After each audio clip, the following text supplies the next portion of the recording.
Okay, good evening and hello. I'm Ken O'Halloran. I'm the meeting secretary of the Society, and on behalf of the Society it's a real treat and honour for me to welcome you to Cardiff. Welcome to Physiology 2015 and of course to our annual public lecture. So a warm welcome in particular to members of the public. It is a public lecture after all. If they're not here, they are watching us from afar. We are live streaming, and this lecture is available on the Guardian website, I believe. So hello out there. The annual public lecture sits at the centre of a year-long adventure, you might say, of engagement with the public, increasingly important for many disciplines, including physiology, to reach out to the public, who, after all, fund much of our work in highlighting the important strides that are being made. And it's an absolute pleasure this year to, very shortly we will hear from Sophie Scott, the fabulous and funny Sophie Scott, who will deliver the 2015 public lecture. Sophie hails from the Institute of Cognitive Neuroscience at University College London, where she is Deputy Director, and she heads up a research team that focuses on the neurobiology of speech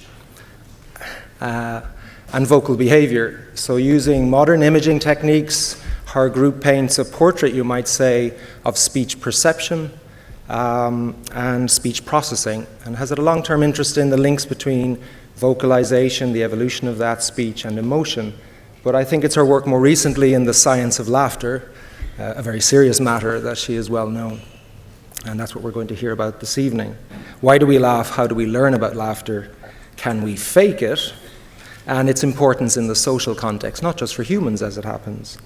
She is a distinguished and decorated scientist, and known also in the context of this public lecture for her own public engagement work, in particular an advocate and a very strong voice for women in science, which resonates very well with the Society this of all years, as we as a society celebrate 100 years of strong women and female scientists that have shaped our own discipline. She has an alter ego, a second life, as a proponent, you might say, of the science of making people laugh, comedy no less. And so we very much look forward to that. So I know you'll give a warm welcome to Sophie Scott from UCL, who will deliver the 2015 annual public lecture.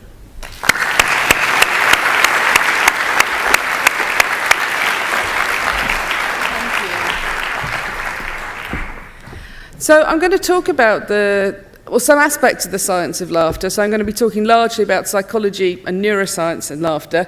I just want to start with some examples of laughter because it's an extremely strange thing to do. We make very peculiar noises when we laugh. And if you can imagine if I was a Victorian explorer coming back from some interesting rainforest and saying, look, I've discovered this amazing new primate and this is the noise it makes, you wouldn't be too surprised if it was noises like this. So just to hear some examples to begin with. An adult man, not too surprising.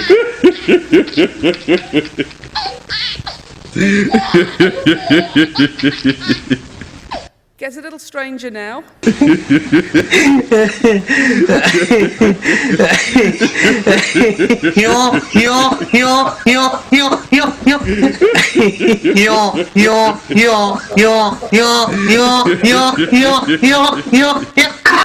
Now, this next man, I need him to breathe in. I find this quite upsetting. I find myself really catching my breath. Breathe out. This hasn't been edited. This is him laughing.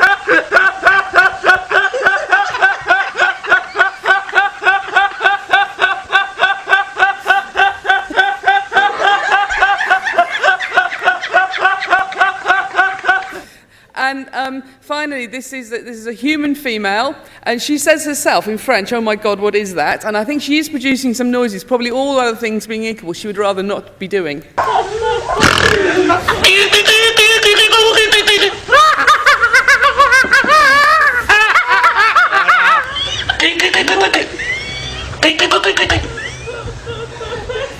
Oh mon Dieu, c'est quoi ça?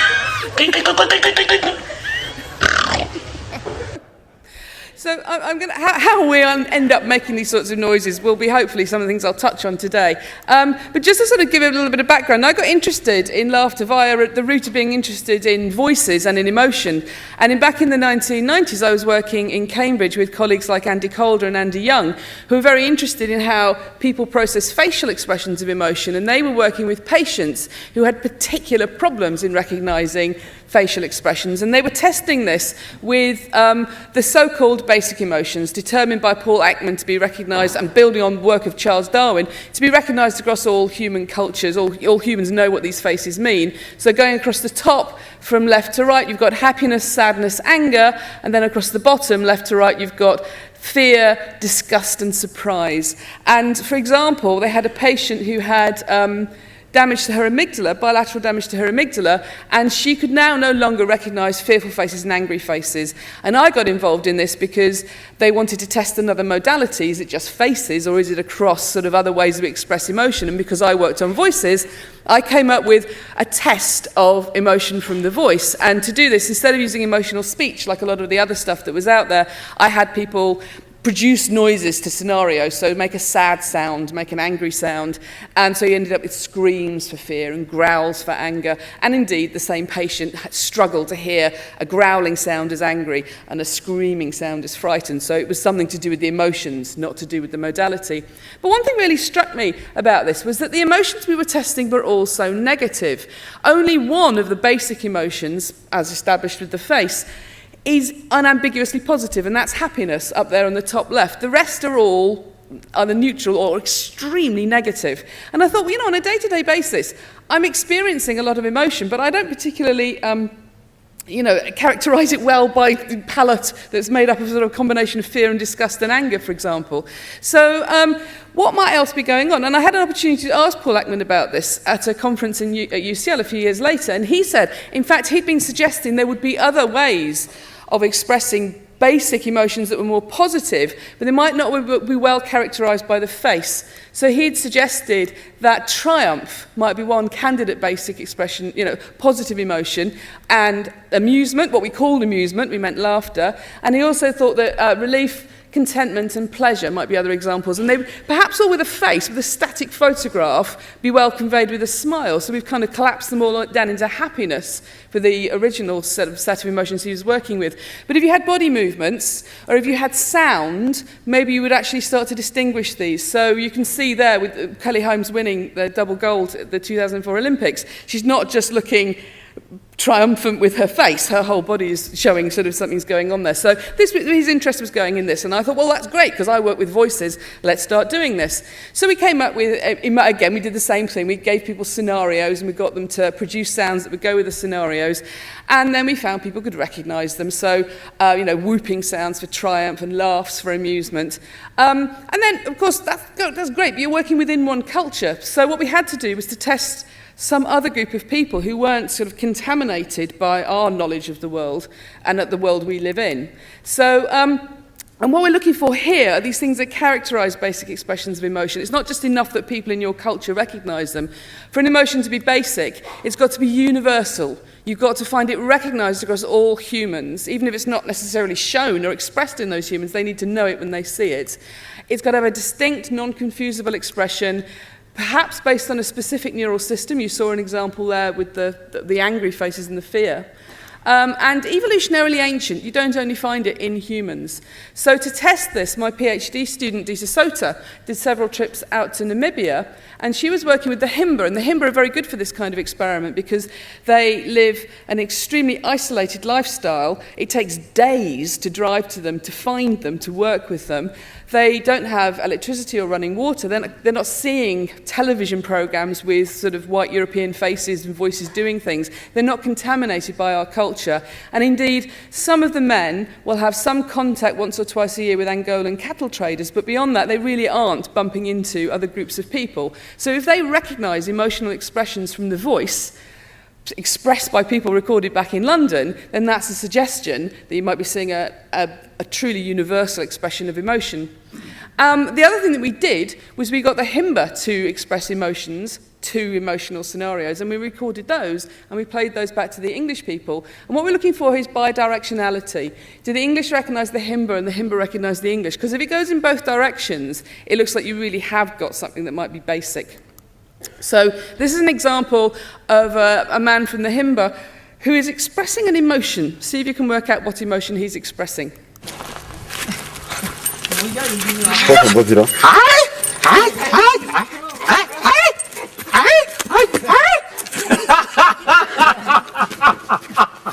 You win no prizes for working out what happened at the end there. What happened at the end? He started laughing. Now, you're never testing the himba on their own. He is being laughed at by his friends, and in the end it works. Anybody guess what the emotion was he was expressing before then? It sounds very positive, it sounds excited. It's actually triumph. So what he's doing there is he's expressing a sound that is sort of doing something similar to that emotion that Kelly Holmes was showing on that photograph. Now, if I ask a group of Londoners to make a triumphant sound, what I normally say if I'm talking to scientists, well, for like the wide population, this is a public lecture, I might say, imagine you've got some great news, or somebody you really fancy rings you up, or something, you've won some money. For scientists, I say, imagine your paper's being accepted. And what quite often people make is a sort of woohoo sound. I'm not telling them to do this, that's the sort of thing they will do. Now, the himba are producing a very different sound for the same emotion. They know what a triumphant feeling is. The expression is not universal. So what you're seeing with the himba, they're producing quite a sort of formalised, to our ears, I sound, and that sounds triumphant to them. A woohoo sound to their ears does not sound triumphant. So what you're seeing is that people understand the emotion, but it's not a basic emotion because the expression is not being universally recognised. It's completely modulated by the culture that you come from. And in fact, you can see this across the overall results. What we found is we replicated Paul Ekman's work with the face. So from the voice, we found that anger, disgust, fear, sadness, and surprise are all well recognised across culturally. They are basic emotions. So if you are, wherever you are in the world, probably going, ugh, means the same thing, or a scream of terror means the same thing. In contrast, the only positive emotion which was showing, and there's something complex happening with relief we can talk about in questions, but the only absolutely unambiguous result we have for a recognition across cultures of a positive emotion from the voice is the laughter. So this was when laughter started to look different from some of the other things we were working with. It really does look like it's a universal expression of emotion. Wherever you are in the world, people recognise laughter. Now, just to briefly go back to, I think Paul Ekman didn't come across laughter earlier, as it were, because he was working with static images of faces, and from static photographs, people who are laughing quite often don't look like they're laughing. They can look like they're in pain, or they can look like they're crying. So here you've got two photographs of men laughing. If I show you the video that this has come from, which is an outtake from Curb Your Enthusiasm, it's absolutely unambiguous that they're laughing. They're quite obviously laughing. You've got all that body movement, you've got the sound as well.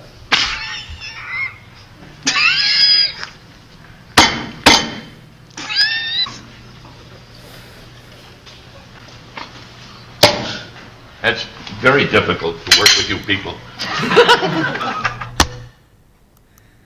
Now, to think about laughter, you need to pay attention to a part of the body psychologists normally don't pay any attention to whatsoever. I think physiologists might be slightly ahead of the game here, which is the human rib cage. Psychologists tend to just pay attention kind of above the neck, really.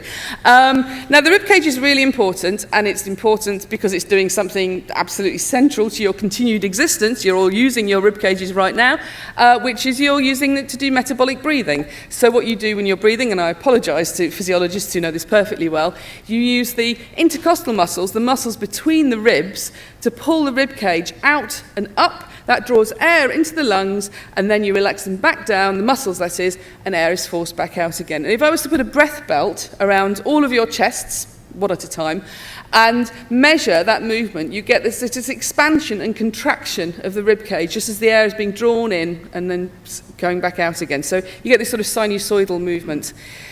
Humans use their rib cages completely differently when they talk. So in our evolution, we've gone up onto our back legs. We now no longer need to use our forelimbs to support our weight, as all other mammals do, other chordates do.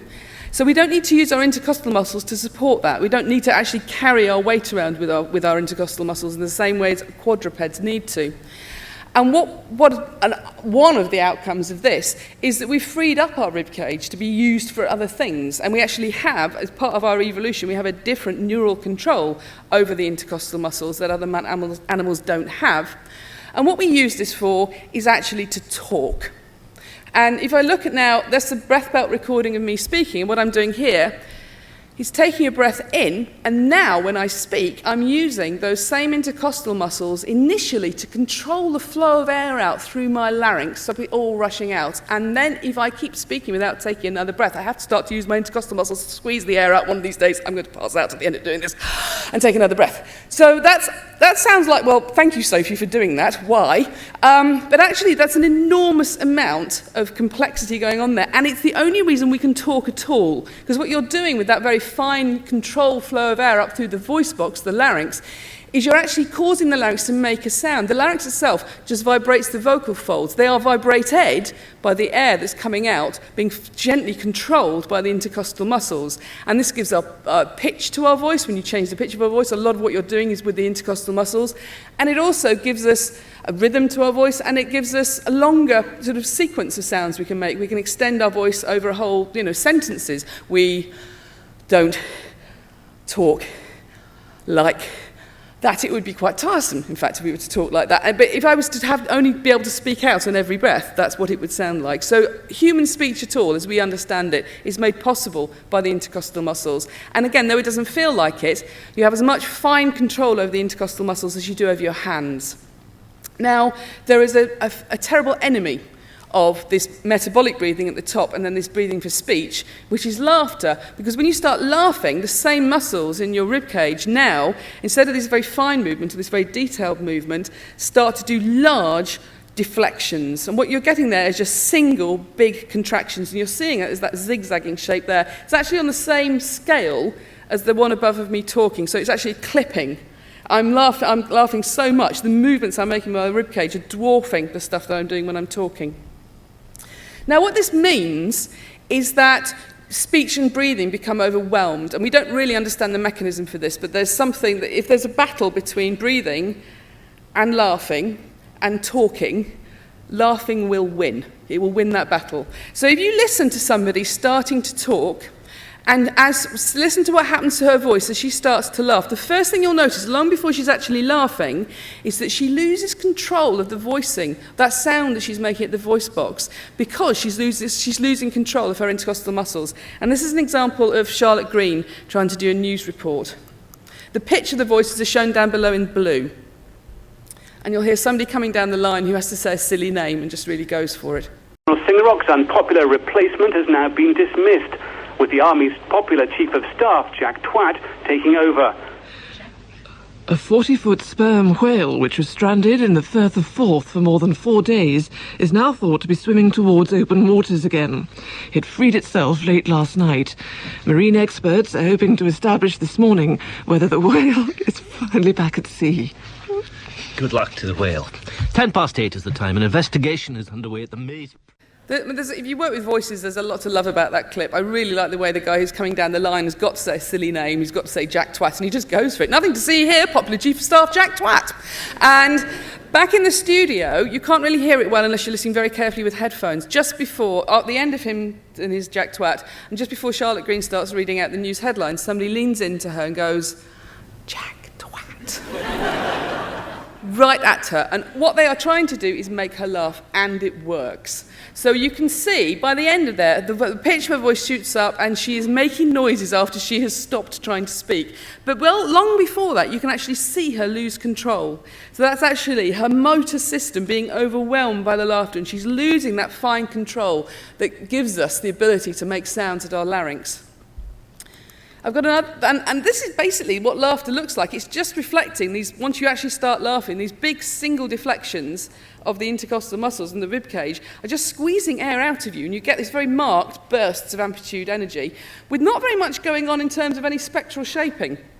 It's a very, very primitive way of making a sound. And when we're doing it, because you start to force air out from your lungs under much higher pressure than you would do when you're speaking normally, and also the pharynx, the space at the back of your throat, tightens up. If you've ever laughed until your throat ached, that's why. You're actually forcing out more air through a narrower pipe. So the pitch of your voice tends to shoot right up, and you can also get strange whistling sounds and non-linearity, sort of wheezing noises getting set up due to the pressures being generated.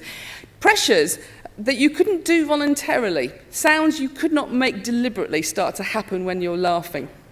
I've got another example here of a more famous radio commentary going wrong. Sorry, I haven't got that at all. Before I get to that, so this is what I mean about the spectral shaping. When we talk normally, what you're doing is you're taking that sound you're making here and you shape it with the articulators, the tongue, the lips and the jaw. This is a real-time MRI of my colleague Serena Agnew speaking. Sorry, this might be a bit loud.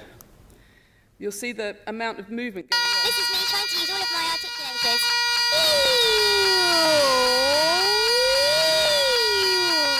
And again, that's human speech. That all that movement is unbelievably complex, and it lets us make sounds when we're talking no other animal can make. This is a video, again, using real-time MRI, that my colleague Carolyn Magetska made of herself, laughing. I'm afraid there's no sound, so we can calm down about the horrible noise. But what you'll see is pretty much nothing's happening, because it's all going on down at the rib cage.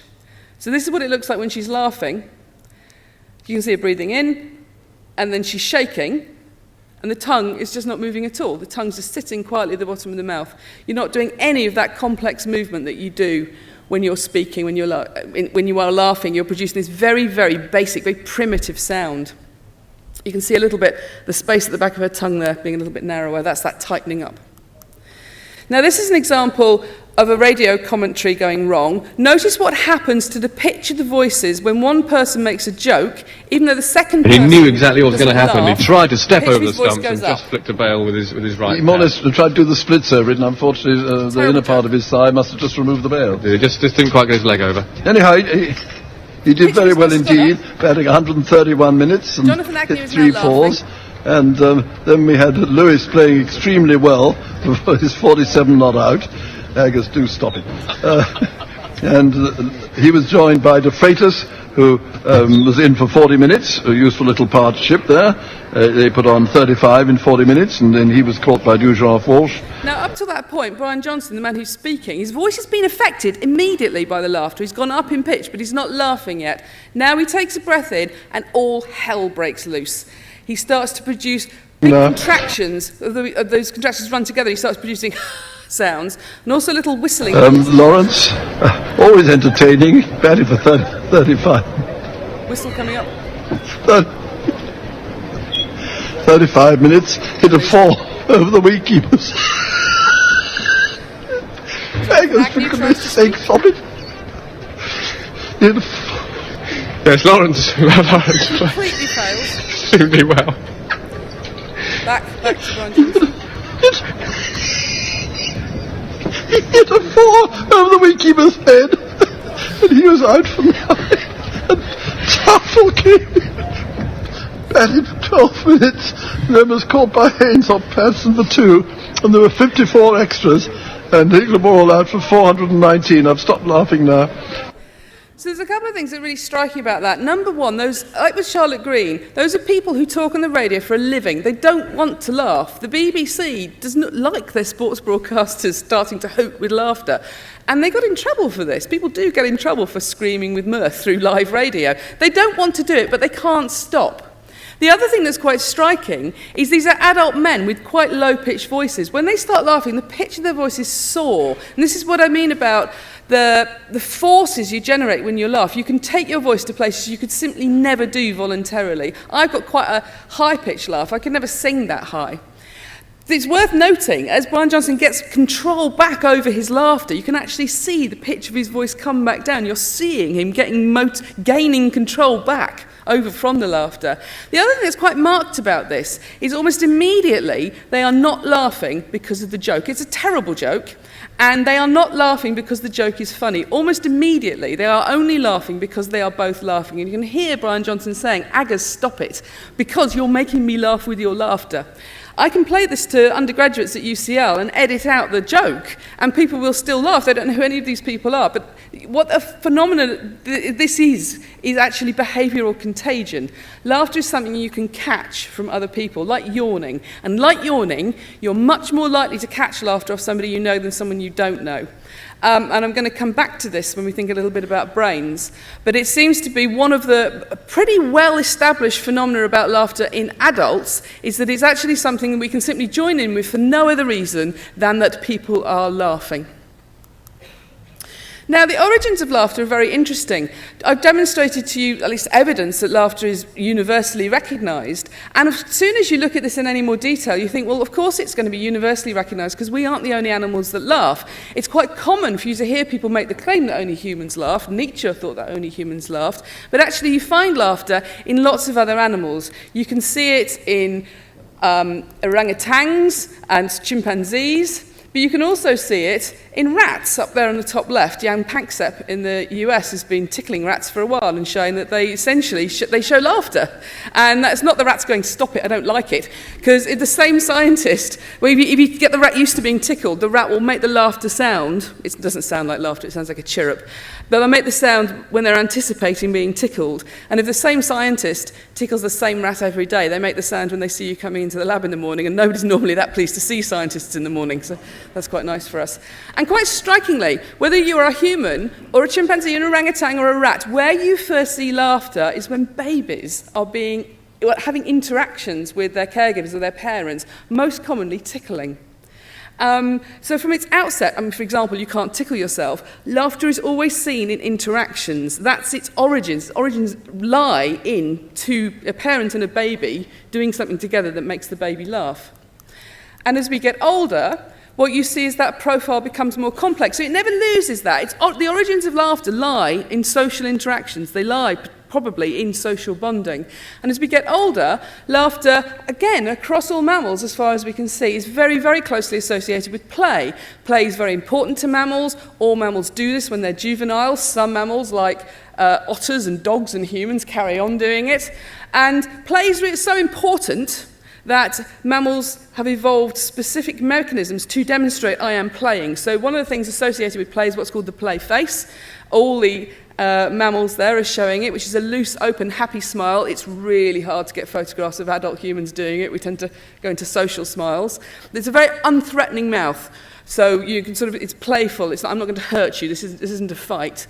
Dogs up there on the left, play is so important to dogs. They have another sign that only dogs do, which indicates when dogs do this, it means everything after this is a game. We're just playing. I might growl, but I don't mean it because this is a game. When there's a noise associated with this behaviour, it's laughter. And Panksepp says, at its heart, laughter is an invitation to play.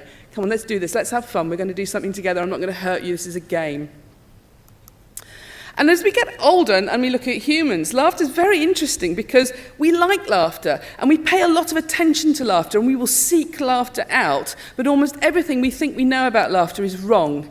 And Robert Provine has established this very clearly. He's found, for example, that if you ask adult humans, when do you laugh, what makes you laugh, they'll talk about comedy and jokes and humour. If you look at when people laugh, they laugh when they're with other people. It's a completely social behaviour. So you are 30 times more likely to laugh if you're with somebody else than if you're on your own.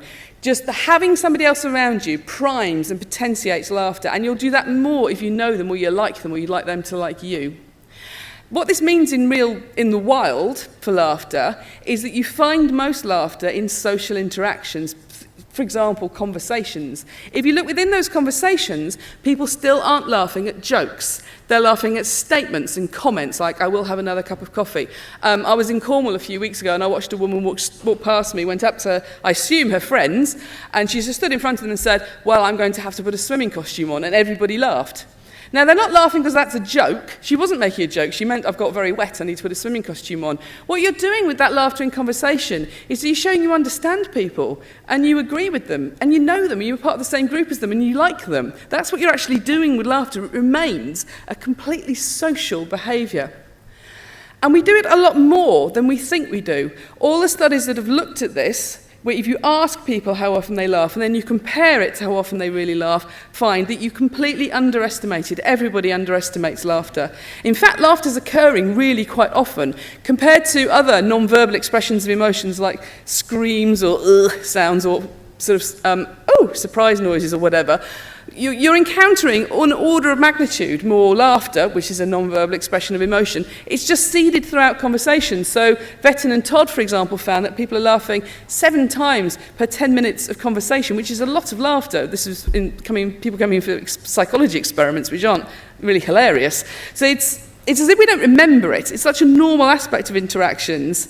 We don't pay attention to it. We remember the conversations we had with people. We don't remember how often we laughed with them. And of course, all of this is potentiated by social factors. So the more you know somebody, the more you like somebody, the more you will laugh around them. And at some level, you've heard people comment on this. This is a very nice quote from W.H. Auden saying, amongst those whom I like or admire, I can find no common denominator, but amongst those whom I love, I can. All of them make me laugh. And he's got it almost completely the wrong way round. We don't fall in love with people who make us laugh. We laugh to show people we're falling in love with them. We laugh to show people we like them, we agree with them, we understand them, we're part of the same group as them. This is the work that our laughter is doing. Now, this is a functional imaging study, and what you're seeing here is patterns of activity in the brain, which we're measuring by indexing blood flow, and this is functional magnetic resonance imaging. And this is, again, quite an old study, but it's one of the first ones that we did where laughter started to look a bit different. So in this study, what we did was we had people listening to emotional sounds. I'd done quite a lot of work looking at functional imaging with people listening to speech, and I thought, what happens with some of these emotional sounds that we've been using? So in this study, people were listening to 2 sets of very positive sounds and 2 sets of very negative sounds, and I chose triumph sounds and laughter sounds because they're really, really positive and they're really, really well recognised within the UK population. So when people hear a woohoo sound, they pretty much never say that person sounds very angry. And then we chose 2 very negative groups of sounds. We had disgust sounds and fearful sounds. And again, we chose those because they're very, very negative and they are very, very well recognised. Again, sounds are completely unambiguous. People recognise them very, very well. So we have people lying on the scanner and they're just hearing different recordings of people making these emotional sounds. So they're hearing a variety of different sounds all mixed up. Now what my colleague Jane Warren, who I was doing this study with, what she noticed was that we were getting lots of auditory activation. You would expect to see this. People are hearing complex vocal behaviours. That's a very, very complex set of sounds. We should be seeing auditory parts of the brain activated. And actually, we saw a lot more than that. What we were seeing was lots of activation in parts of the brain associated with movement, particularly movement of the face. So Jane said, I think we need to start again, and we need to include another condition where we expressly get people to move their face. Then we can look to see if we see brain areas which are activated both by hearing something and by moving your face. We couldn't get people to move their face to make a sound because then we'd have sound and movement in the same conditions. They're just silently moving their face into facial expression. Now, what we're looking for here are brain areas which are recruited both when you perceive something and when you do something. And you may have heard the term mirror neurons used, and it's a term that comes from the primate literature, the non-human primate literature, to refer to cells that respond both when the monkey hears something or sees something and does it themselves. This isn't single-cell recordings. This is much, much, much cruder than that. But this is looking at something similar in terms of a system. So what you're able to see here, and actually that's what you see up in the top figure in green, are brain areas which are recruited both when you hear emotional vocalizations and when you move your face. Now, people have got very excited about mirror systems, and they've kind of attributed all sorts of very high-order roles for them. Now, I don't know if I necessarily buy the idea that mirror systems are doing a lot of the work of being human, but it was quite striking that they're very strongly involved when you hear emotional vocalizations. It suggests, for example, that you might be simulating those sounds to work out what the emotion is. Maybe if you hear somebody going, ugh, you're actually, at some level, priming the motor responses to go, ugh, yourself, and hang on, yeah, that sounds pretty disgusted. Now, that can't be what's happening, because when we looked in more detail, it was a bit more complex than that. what we find is that these mirror responses are not the same for all the emotions. They're much, much stronger for the arousing emotions, and particularly for the arousing emotions that are also very, very positive. So what you're seeing down below, the areas in purple, are brain areas which are more stronger in activity within that mirror system, for activated both when you perceive and you produce something, much more strongly correlated with the high arousal sounds and the high valence sounds, i.e. when you hear the laughter, and also actually when you hear the cheering. What this suggests is when you hear somebody laughing, you're being primed at some level to join in because you're seeing these output networks recruited in a way that you don't when you hear somebody screaming or you hear somebody going, ugh. Now, when I hear somebody going, ugh, or I go, ugh, myself, and if I keep going, ugh, I guarantee you'll all feel it too, I feel a bit sick. It's because it's an emotional expression. That's the job of that emotional expression, is for you to be a bit disgusted and feel a bit disgusted if I keep making that noise. I promise I've stopped now. But what this is suggesting is actually, when you do hear that disgusted sound, you are not primed to produce it, because you're not seeing that orofacial response. What you are seeing it for is for the laughter and also for the triumph. So this probably isn't an emotion network that we're seeing, it's a behavioural network, a contagion network, such as Robert Provine has talked about. So remember I said you can catch laughs off people without having any need to know what they are laughing at, and that could well be what we're seeing here. So that was quite interesting to us. It suggested that you could actually use functional imaging to look at this kind of priming associated perhaps with the social use of these emotions. Now, we went into this in a bit more detail because there is also something else that's true about laughter. Those laughs I played you at the start, particularly the people who were broadcasting, they wanted to stop laughing. They didn't want to laugh and they couldn't stop laughing. They're producing helpless, involuntary laughter. Now, a lot of that laughter in conversations, that's not helpless, involuntary laughter. But the sort of stuff that Robert Provine's talking about, all that laughter occurring when people are talking to each other, that's not something which is helpless. People can stop doing that at any time. I mean, you might become helpless, perhaps if you're seeing some old friends, but watching two people having a chat on the train very rarely ends up with them both of them sort of screaming with laughter in a helpless fashion. So perhaps some of that conversational laughter is more deliberate, more voluntary. And for example, Robert Provine's shown that at any one time in a conversation, the person who laughs most is the person who's talking. So it's part of their communicative act. It's a voluntary act. Now, does that mean that laughter might be different if it's involuntary and spontaneous than if it's sort of social and deliberate and controlled? And there's a little bit of literature on this from the face. So these are two photographs of the psychologist Paul Ekman smiling. Which of these two smiles looks nicer, the one on the left or the one on the right? The one on the right. Now, if you look, it's very hard to see, but the photograph on the left is a composite image. The eyes have been included from a face with a neutral expression. So the eyes are not smiling on the picture on the left. If I cover up the mouths, you can see they're identical, and there are the eyes. Now, the argument goes in the face that a spontaneous smile involves muscles around the eyes more than a controlled smile. And there is some behavioural data to back this up. If you make people smile spontaneously and you compare it to a posed smile, there's some evidence of more involvement of these muscles around the eyes. So if you're smiling in a spontaneous way, there's more warmth perhaps around the eyes.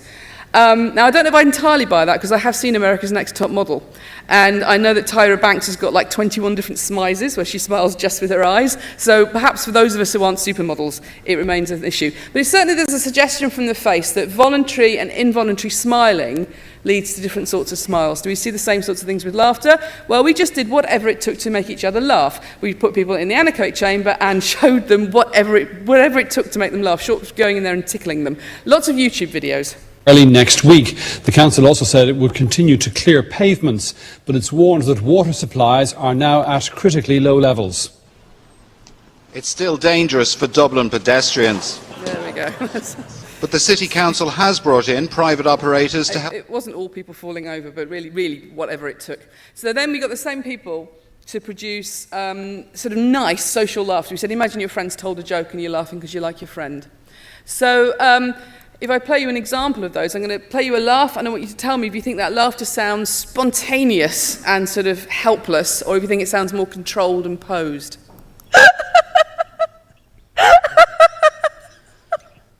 Does that sound real or posed? It's me, I'm the best. Of course it's real. No, but that's what I mean about high-pitched laugh. Now, how about this laugh? Real or posed? That's a posed laugh.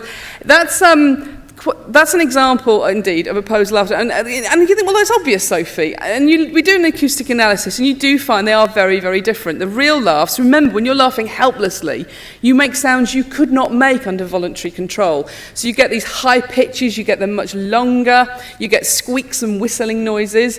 Interestingly, though, the posed laughs, they're not just like weak, poor versions of real laughs. They're their own thing. Because remember, most of the laughter you encounter is deliberate social laughter. People are choosing to do it. And they seem to have their own stuff going on. So, for example, Nadine Levan and Carolyn McGettigan and I have shown that the posed laughs, you get nasality in them, like that laugh there. You get kind of ha ha ha ha ha, which you actually physically could not do if you were laughing helplessly. So they've actually got their own kind of signs and signals. They're such an important social signal, they've got their own stuff going on. So there definitely do seem to be two different sorts of laughs. And interestingly, chimpanzees also have two different sorts of laughs. Chimpanzees laugh differently if they're being tickled than if they're laughing to make play last longer, which just looks exactly like our posed laughs and our social laughs. Sorry, our social laughs and our real laughs. So there probably really is a basis to this. We've done a couple of different experiments with these. This is an example of an online experiment we did with quite a large number of participants. There was well over 1,000 people involved in this. And here we asked people just to listen to laughs and rate them in two different ways. We asked them to rate the laughs in terms of did it sound real or posed, and we asked them to rate their contagion. This is the real or posed data, and it's broken down by age. And the thing that's really striking here is that the younger you are, the worse you are at telling real from posed laughter. In fact, 6-year-olds are at chance. 6-year-olds can't hear the difference. 7-year-olds are better, 8-year-olds are better. But you don't improve, you do not get to your peak performance with laughter until you're in your late 30s. And then it stays pretty good. Now, lots of stuff doesn't stay all that good after your late 30s, but your laughter recognition is. What this suggests is that you are learning about laughter throughout your entire early adult life, and you can only learn about it in social settings. There's nowhere else you can do this. So it's not in place by the time you hit puberty, and it's not in place by the time your brain's fully matured at the end of your teens. It continues to improve. And very few things have this sort of profile in terms of human perception, so this is quite striking. Now, if we ask a different question, if we ask, what does this laughter do, and does it make you want to laugh? What you see is the younger you are, the more contagious it is. Everybody finds the real laughter more contagious than the posed laughter, but there's a huge age effect where children rate it all consistently much more contagious. And as you get older, you see it dropping off. Now, there is a theory about development that says you need to make a movement in development from just straightforward mirroring of actions that you're learning into more considered responses where you are thinking about what others are thinking and you're sort of taking that into account before you produce behaviours. You might be seeing this. So this decline really is children showing mirroring responses much more than adults do. It could also be that as you get older and you're learning more about laughter, you need the social stuff. It's not enough to hear laughter, you need the people. Or it could just be that you get older and all your friends die and nothing makes you laugh anymore. There is also a really weird peak. Around 45, there is a peak. There is quite a marked peak there. Everybody's finding everything a bit more enjoyable there. There's something hilarious about the onset of middle age that I myself am yet to determine. And we took this into the scanner as well. So in this experiment, what we did was we're using fMRI again, so we're looking at patterns of activity in the brain. And here we didn't tell people it was a study on posed emotion or real emotion. We didn't tell them it was a study on laughter. We put in other sounds to try and distract them. Doesn't matter, and they're not asked to do anything, they're just listening to the sounds. The brain still tells a difference. What you see is the regions in blue, auditory areas respond much more to the real laughter, significantly more to the real laughter, probably because you hear sounds when you hear real laughter you simply never hear in any other context. It's absolutely unambiguous and very unusual sound. What you see, the regions in pink, are brain areas which are significantly more responsive to the posed laughter. So it's not just that other posed laughter, that's not real and I don't care about it. If anything, your brain cares slightly more about the posed laughter, and that's because it's always meaningful. When you hear somebody going, ah, ha, ha, ha, ha, ha, there's a reason why that person's produced that behaviour, and you want to work it out. And strikingly, you're seeing the activation to the posed laughter in brain areas associated with mentalizing, thinking about what other people are thinking. So in this task, they're not doing anything, they're just listening to the sounds. We have evidence here that when people hear somebody going, ha ha ha ha ha, they are trying to work out why that person's laughing.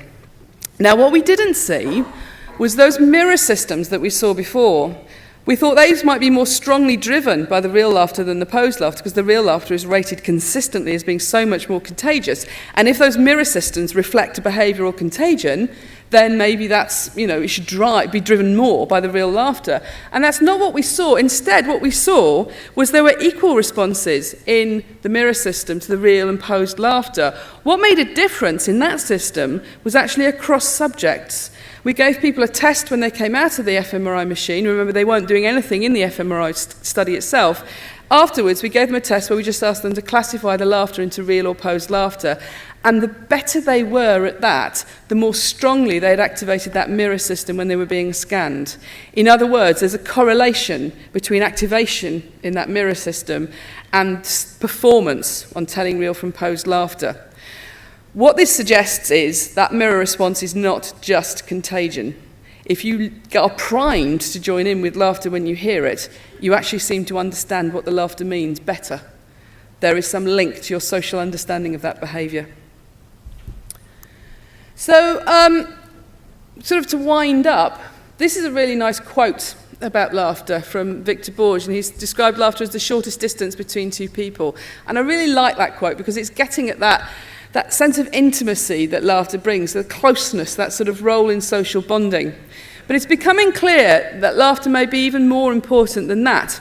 So work from the US in Robert Levinson's lab in Berkeley, he's doing a longitudinal study with, it's very heteronormative, he's working with married couples, but they're from a wide group of people, a large group of people from his community. He gets them into the lab, he wires them up to a polygraph so he can see their physiological responses, he can see their galvanic skin response, their heart rates, their blood pressure. He can see them if they get stressed, in other words. He sits them both down and he says to one of them, tell me something that your husband does that irritates you. Now, just take a second to run that one through your head. Imagine saying to a loved one, here are the reasons why, my darling, you irritate me. Now, everybody finds that stressful, and you see that on the polygraph. You see people becoming more stressed immediately when they're asked to do this unpleasant thing. What he's finding is the couples who manage that unpleasant, increased sensation of stress with what he calls positive affect, but he means laughter, actually not only immediately become less stressed, it works then and there between them, the two of them regulate their emotions and immediately feel better. Over a longer time scale, they're the people who stay together for longer. They're the people who are happier in their relationships. So laughter isn't just a signal that we're showing to each other to indicate that we like or love each other. It's actually something we use in interactions to make the people in the interaction feel better.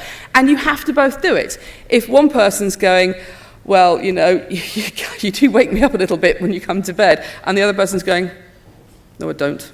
It's not going to work. The first person laughing and the second person not laughing, that's not enough. You need to both do it together. That's what actually makes the difference. That's probably why it's associated with longevity of relationships. Laughter may well be a very important way of actually looking at an index of social interactions. It's an emotion that takes you into the heart of how we can actually regulate our emotions together. Now, I don't have a heartwarming video of two elderly people making each other feel better with laughter. I've got a video of some young men in their underpants. But something similar, if you'll bear with me on this, happens here. So this is a video being made, put on YouTube by some young men in the former East Germany. They are making it to promote their heavy metal band. There's a tremendous amount of machismo going on. There's a sort of bicep kissing and swearing. I've edited out the swearing. And there's a sort of brave speech, and then he goes off to do something a bit risky, and it goes wrong. And what I want you to pay attention to is what happens when it goes wrong, and see actually how the emotional mood is immediately changed, and in a way that in the end makes everybody feel better. So we're off. Willst du noch eine Rede halten? Okay, swimming trunks. He's got a towel, he's expected to get wet. Ich filme das Wasser, He's looking cold, there's Eis ice. hier überall. Sogar überall rein. He's looking a bit In der Mitte am apprehensive. besten da. Ja. Ich will nicht mal gucken, nicht nachher, dass es zu hart ist. Bin ich drauf? Ja. And my new band is called Siskill. His friends are already laughing. You're laughing hard. Oh, mein Arsch. He's not laughing. And he's going now.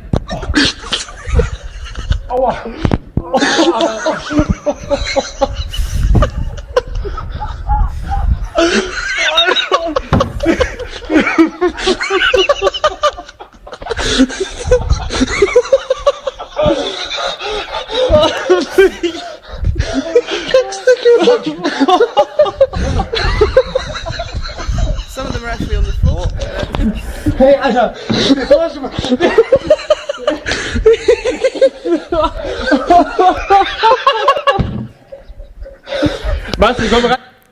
So I've been sent this video a few times because I work on laughter, and people say, oh, you know, people very kindly send me stuff. And very often they say that's an example of Schadenfreude, you know, because something's going wrong and everybody laughs. But if you look closely, it's more than that. Everyone's very, ooh, something brave, ooh, it's going to happen. As soon as he starts and it goes wrong, so he doesn't go through the ice, but also there isn't blood and bone everywhere, his friends start laughing. And what is potentially painful, well, surely is painful, embarrassing, he could be irritated, he could be cross, he could think, well, stop filming. None of that happens. It works. The laughter works. And in a couple of beats, he's drawn in and he starts laughing as well. And what was something that was very serious and going to be very brave, and what potentially could have been very embarrassing and awful, becomes okay because of the laughter. If that same event happened and he was lying, crying on the ice while his friends laughed at him and he was going, no, I think this is broken, I think I need to go to a hospital, while everybody laughed that hard, we wouldn't enjoy watching this. It's got to happen together, and I think that's that example. So it's an extreme example. We don't normally do things quite like this, but something a bit like this happened at my father's funeral. We weren't jumping around in the ice on our underpants, you know. We're not Welsh. But I can remember just before my father's funeral started, I started like telling my mother a joke from the TV programme Porridge. So why am I doing this? And I realised afterwards I was just coming up with anything, any reason why we could laugh. Anything. Just before this starts, it's going to be awful. We can get through this, and we're just going to touch base. And what we're going to touch base with is just a little bit of laughter. And in fact, we do this all the time.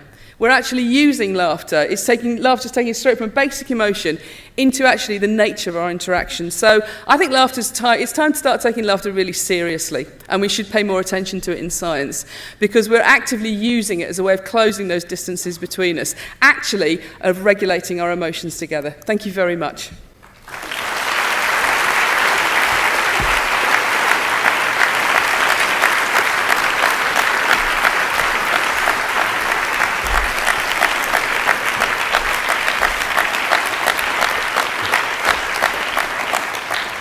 Thank you very much, Sophie. It's my great pleasure on behalf of the Physiological Society to give the vote of thanks following this lecture. It's clear that Sophie was the right choice for us. She's shown us here how you can present complex ideas in an incredibly engaging and compelling manner. And I'm sure that people who may be watching this later on YouTube or something might feel that this is an area they want to get into. Listening where I was at the front there, I was particularly intrigued by the idea of a rat laughing when a scientist walked into the room, and the idea that Sophie said that wouldn't that be fun if it happened for us? And I can tell her, I go into the lab every so often and my students laugh at me, and it's not that great. Sophie's kindly agreed to take a few questions, which is very generous of her after a public lecture. So if anyone, it's hard to see in here the lights, but if anyone has any, thank you. If anyone has any questions that they'd like to ask during this session, that'd be fantastic. If not, I'm sure you'll catch her during the evening, the welcome reception afterwards and so forth. After the questions, I have a small token of our appreciation to give to her, so I hope you can stay for that as well. So any questions? There's one over there, chap there, please. Oh, we got microphones. If you could wait for the microphone to come, that would be very helpful for everybody. Sophie, come. Thank you. Thank you very much for a very interesting talk. My name is Faisal Subhan from Plymouth University. My question is about smart devices and how they're affecting our conversation and how that can affect the data. And I was looking at that graph you showed about the posed versus the real laughter, and whether in 50 years' time, could that data be significantly different? It's a very interesting question. There's a really lovely paper that's come out from Robin Dunbar's lab where they've just looked at conversations across different media. So they've got face-to-face conversations, they've got face-to-face conversations on screens like FaceTime or Skype, they've got phone conversations, and they've got text-based conversations. And what you find is, and they looked at happiness, laughter, and duration of the conversation. People talk for longest, are happiest afterwards, and laugh most if they can see the person, if there's real face-to-face. Now, they don't have to be in the room with you. They can be on Skype, which I found, I don't like talking on Skype. When I'm on Skype, I'm just thinking, oh, God, I need a haircut. And, oh, you know. But empirically, I'm wrong. This is, I guess, why we do science. You laugh, the figures are the same. So you are getting the same kick from face-to-face on a screen as you are in person, probably because it's the amount of social information and it's in real time. It drops off, all of it, drops off, laughing, duration, happiness, drops off for phone conversations, and it is lowest for text-based conversations. So it's very interesting to see people try and find ways of putting laughter back in, you know, lols and smileys and laughs and all sorts of, you know, ways people have of trying to get little exclamation marks, all sorts of social information with the laughter. They try and get back in there in text-based ways, but it's much harder. Now, at the moment, although the increase in devices is huge, the vast majority of social interactions are still face-to-face and in person. And it's where, for example, we all learn our languages. Whatever language you're learning to speak, spoken or signed, you learn it in conversation. So I suspect you could be right. If we reach a point where we are never talking to other people, then it could be a risk. At the moment, I think it's more interesting how we're trying to find ways, well, it's equally interesting, we're trying to find ways of putting the laughter back into the text-based stuff to kind of bring it in line with the speech. So it will be interesting to see, it will be. In some societies like India, I remember if you go to India, Hanging Garden in Mumbai, people go there and they laugh all the time to get rid of the stress. It's a therapy, isn't that true? Yeah. No, you find it's spread from India now across the world. People call it laughter yoga or laughter therapy. And basically you work on the fact that laughter primes laughter. If you want people to laugh, get them to pretend to laugh, and in the end they will start laughing. And it's a very, very popular phenomenon. You're priming. I mean, I went to a laughter yoga therapy thing, and the guy actually had a script that said ho, ho, ho, ha, ha, ha, which he read out. And everybody got absolutely mad for it. By the end, they were really helped us with laughter. So it's very, very popular. And I don't want to do disservice to the different varieties of ways that people use laughter around the world. It might be a universal sort of expression of emotion, but you find culture-specific kind of particular uses of it, absolutely, as well. There had been a hypothesis that smiling was originally aggressively showing the teeth, like it is in wolves. And if they are aggressive, they are showing their teeth. So the smiling, showing the teeth, was an aggressive sign, and then changed into social confidence. When I said that it's very hard to get photographs of humans, adults, with that sort of play face, it's because they more often go into that sort of smile, which is actually in other primates, it's a submissive gesture. That kind of smile is a "don't hurt me" sign. Exactly, it's not a sort of a positive outgoing thing. It's I'm backing away from you. I'm not a threat to you. I think the interesting thing about laughter is this relationship with the play face, that kind of much softer, and you do find that in animals that would show aggressive faces, like the wolves. So it seems to have its root through play. If you are happy to act, not everybody would want to say that not everybody wants to believe that rat laughter is the same as human laughter, or easily mapped between. But if you accept that there is a root there with the play or involvement of the play, then that seems to be the pathway for that particular face.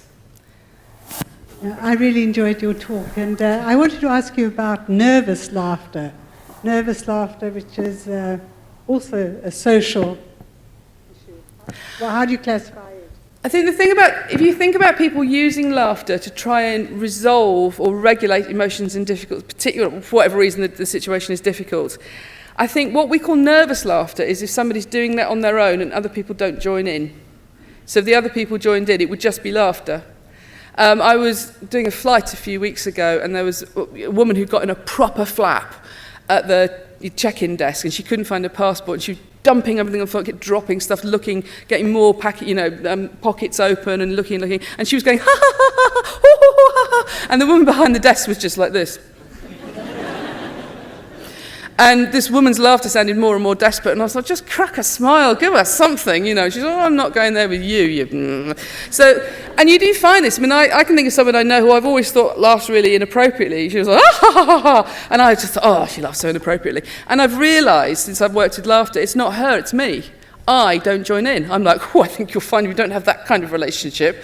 And so she's not doing anything wrong. She's using the laughter completely normally. I'm the person going, I'm the stone-faced person behind check-in. So. Is there a minimum duration that qualifies as a laughter sound? I mean, you can go, and that's me laughing. But do people recognise that?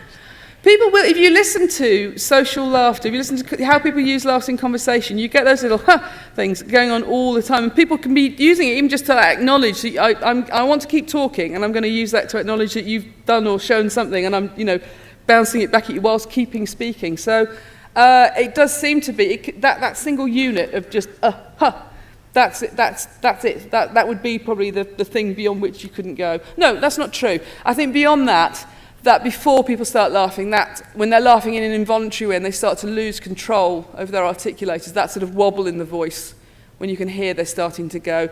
But that's not a social laugh, that's an involuntary sound, so that's going to be longer. There's no way that can be short. Thank you again. I agree, I don't like laughing too loud, it shows too much. But I can smile loudly.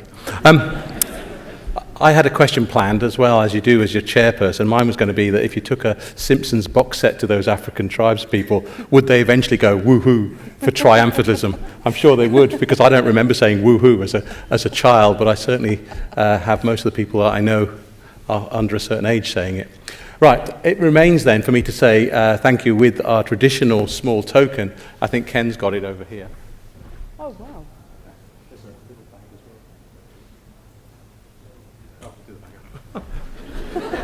I'm scared of dropping it. So, Sophie, this is a very formal bit now. On behalf of the Physiological Society, I'd like to thank you very much for a fantastic public lecture at Physiology 2015. Thank you very much.